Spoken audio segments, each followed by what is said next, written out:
Ada salah satu ulama Yahudi yang masuk Islam. Dia termasuk pendeta Yahudi. Yang tentunya dia orang yang taat kepada agamanya. Ketika dia masuk Islam, ada beberapa hukum Yahudi yang selama ini biasa dia kerjakan. Di Islam udah dihapuskan. Nggak ada lagi. Seperti pengagungan hari Sabtu. Hari Sabtu tuh orang Yahudi libur. Nggak kerja. Kemudian nggak boleh mereka makan onta. Ketika dia udah masuk Islam, dia masih nggak enak gitu. Untuk makan onta, ya Allah, anak puluhan tahun dan mengharamkan ini, tahu-tahu halal gitu. Maka kemudian Allah panggil, engkau muslim, engkau beriman, masuk Islam secara kafah. Ini yang baru masuk Islam. Gimana yang Islam keturunan? Yang kadang kala sholat, enggak. Puasa, ya kadang kala puasa, kadang kala bolong. Lalu dia mengaku, anak muslim. Iya, engkau muslim. Ketika engkau bersyahadat, engkau dikatakan itu pintu masuk Islam. Tapi apakah Islam mukafah? Ya buktikan. Ada orang-orang munafik di masa Nabi alaihi salatu wasallam. Jumlah mereka cukup banyak. Apa kata Allah? Itu orang munafik kalau datang. Ya, Allah menceritakan di surat Al-Munafiqun. Idza ja'akal munafiquna qalu nashhadu innaka la rasulullah wallahu ya'lamu innaka la rasuluh wallahu yashhadu innal munafiqina lakadzibun.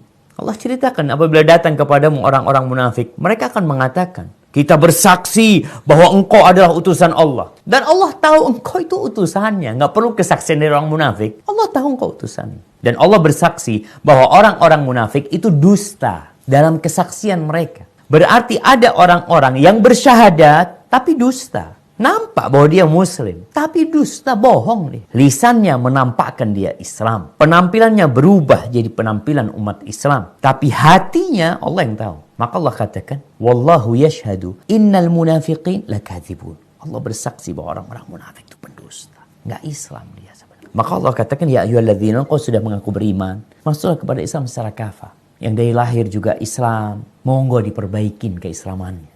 Kalau dikatakan Islam yang mana, ya udah Islamnya Nabi alaihissalam. Gak usah Islam yang macam-macam gitu. Bagaimana Nabi mempraktekkan Islam ini bersama para sahabatnya? Ini terbukti ada orang Yahudi, dia masih terpengaruh dengan tradisi keyahudian dia. Mungkin dia mau gabungin. Karena terjadi dalam sejarah itu ada orang-orang Majusi umpamanya. Ketika dia masuk Islam, dia ambil tuh beberapa tradisi orang-orang Majusi. Beberapa ritual mereka ingin digabungkan dengan Islam. Jadi Islam model ini. Nanti ada Islam model itu. Enggak. Islamnya Nabi alaihi salatu wassalam. Bagaimana mereka mempraktekkan agama ini. Bukan cuma di masjid Islam dipraktekkan. Berdagangmu juga harus sesuai dengan Islam.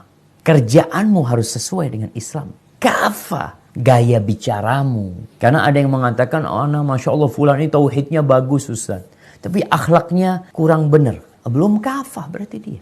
Kenapa? Karena Nabi SAW ketika membicarakan iman, beliau mengatakan akmalul mu'minina imanan ahsanuhum khuluqan. Orang mukmin yang paling sempurna keimanannya, yang paling baik akhlaknya.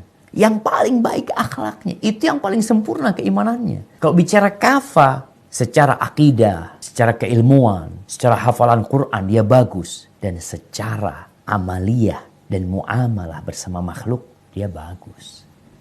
Ini baru kafah yang seperti ini.